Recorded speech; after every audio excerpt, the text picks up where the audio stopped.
चलिए अल्लाह ताला रखे। भूगोल में पहला चैप्टर पढ़ रहे थे संसाधनों के बारे में, ठीक है। तो संसाधन का वर्गीकरण देख लिए थे, आप इन सबको डिटेल में जानने की आवश्यकता। तो आप पढ़े होंगे उत्पत्ति के आधार पे संसाधन, उत्पत्ति के आधार पे संसाधन कितना है? दो। उत्पत्ति के आधार पे संसाधन। उत्पत्ति मतलब होता है का प्रकृति में किस प्रकार का आ रहा है। उत्पत्ति के आधार पे संसाधन दो है, पहला है जैव और दूसरा है अजैव। अभी लिखेगा कोई नहीं जब तक हम समझें। जैव में सिंपल सी बात, जो जैव मंडल से प्राप्त होता है, जैव मंडल सब समझते हैं, ठीक है। जो जैव मंडल से प्राप्त होता है जिसमें सजीवों के लक्षण होते हैं, ठीक है। तो पहला पॉइंट तो यह है, इसकी प्राप्ति कहाँ से होगा? प्राप्ति जैव मंडल से। इसकी प्राप्ति कहाँ से? जैव मंडल से। और इसमें क्या है भाई? सजीवों के लक्षण होते हैं, सजीवों के लक्षण मौजूद होते हैं,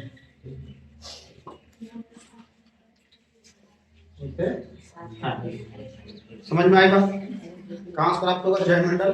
जैव मंडल में ही रहते हैं जल मंडल, स्थल मंडल और वायुमंडल के सम्मिलित रूप को जैव मंडल कहते हैं, ठीक है। तो कौन 8वां क्लास हम लोग पढ़ने रहे ये सब पढ़ेंगे। तो जैव मंडल से प्राप्ति होती है सजीवों के सभी लक्षण मौजूद होते हैं। अगला तो आप समझ ही रहेंगे, इसका उदाहरण क्या होगा? मनुष्य होगा, सभी वनस्पतियां होगा,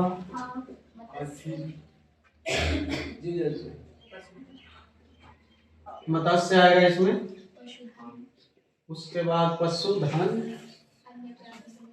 और उसके बाद अन्य प्राणी समुदाय। मतलब ये कि जितने सजीव हैं वो सब इसमें आएंगे। तो हमको ये बताओ कि जैव संसाधन समझ में आए? हम यहाँ केवल जैव लिखिए, जैव संसाधन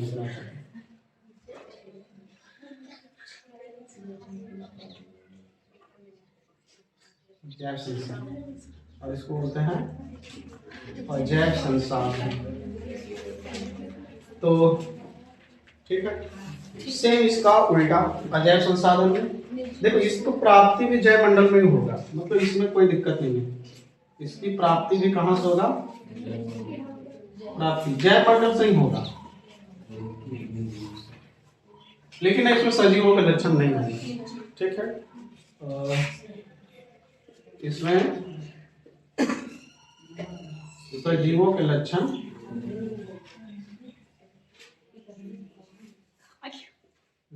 मौजूद नहीं होते, ठीक है। तो सिंपल सी बात, सजीवों के लक्षण नहीं मौजूद होते हैं, तो आप समझ ही रहे हैं इसमें क्या होता है? सभी निर्जीव,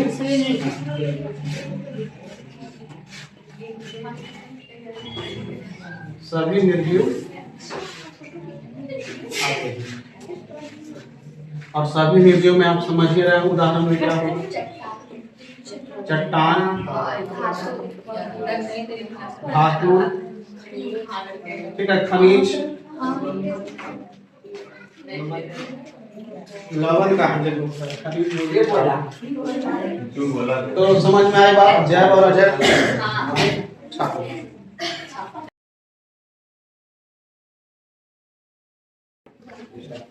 अगला पॉइंट है उपयोगिता के आधार पे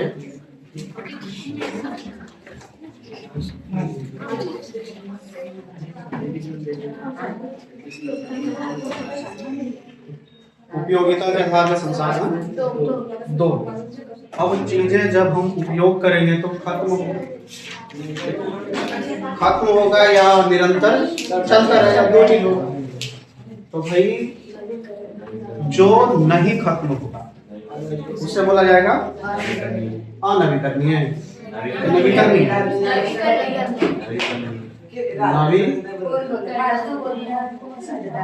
नवीकरणीय, और दूसरा होता है और नवीकरणीय।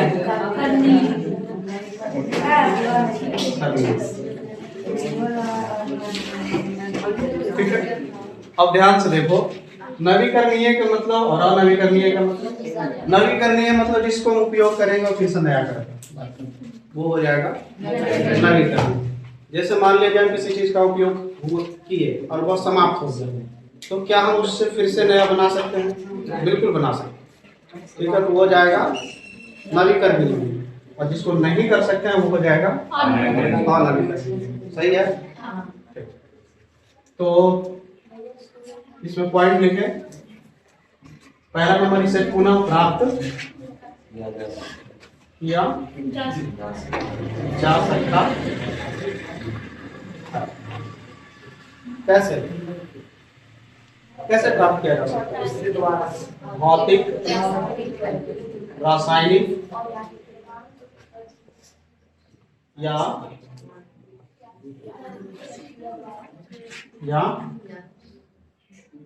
यांत्रिक प्रक्रिया द्वारा।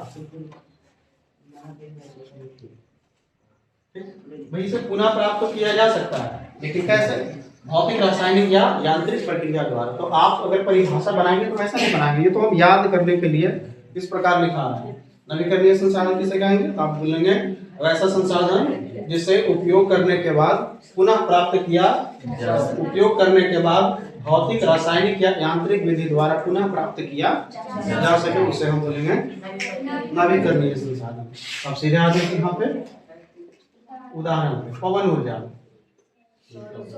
ठीक है, सौर ऊर्जा, ठीक है, उसके बाद जल विद्युत, वन्य प्राणी, ठीक है। तो ये सब वो संसाधन है जिसे हम पुनः प्राप्त कर सकते हैं। अनवीकरणीय संसाधन पुनः उपयोग के बाद पुनः प्राप्त नहीं किया जा सकता। उपयोग के बाद पुनः प्राप्त नहीं किया जा सकता। मतलब एक बार उपयोग करके और समाप्त हो गया तो बस हो गया। कुछ ऐसे हैं अनवीकरणीय संसाधन भी जिसको हम पुनः प्राप्त कर सकते हैं, लेकिन ऐसा नहीं होगा कि लंबे समय तक चलेगा। जैसे कुछ चीजें बिगड़ जाती है, उसको बनाकर लोग फिर से उपयोग करते हैं, जिसे रिसाइकलिंग करते हैं, है ना, पुनः चक्र, हाँ, या पुनः प्राप्त प्रक्रिया। ठीक है, जैसे पानी का बोतल आप उपयोग किया और फिर उसको ले जाया गया कंपनी में, या नहीं मिलेगा तो कितना है कि उसी पानी के बोतल में इस तरह से फुला दिया और फिर से पानी डाल दिया, तो हो गया उपयोग। जैसे भी हुआ तो, या उसको फिर से फैक्ट्री में भेजा गया, फिर से प्लास्टिक को गलाया गया और फिर से एक नया आकार दिया गया। तो कुछ समय तक संभव है, ऐसा नहीं है कि इसका पुनः उपयोग नहीं होता है, लेकिन हम ऐसा मान के चलेंगे कि उपयोग के बाद अंततः एक समय पे समाप्त होना तय है, तो उपयोग के बाद पुनः प्राप्त नहीं किया जा सकता है। एक उदाहरण देना अनिवार्य है यहाँ पे, ऐसे ही समझ जाएगा। अगर चाहता है तो हम उदाहरण दे सकते हैं। खनिज एवं अयस्क, पेट्रोलियम लिख सकते हैं आप,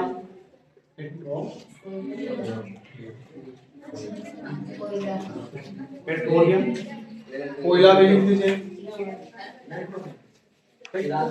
तो ये हो जाएगा उपयोगिता का नाम है संसाधन।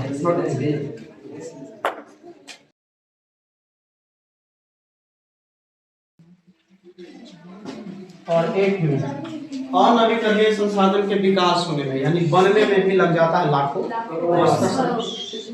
तो ये बोलना अनिवार्य था, वरना तुम लोग खड़े करते कर लिए। चलिए ठीक है, मिलते हैं अगले एपिसोड में।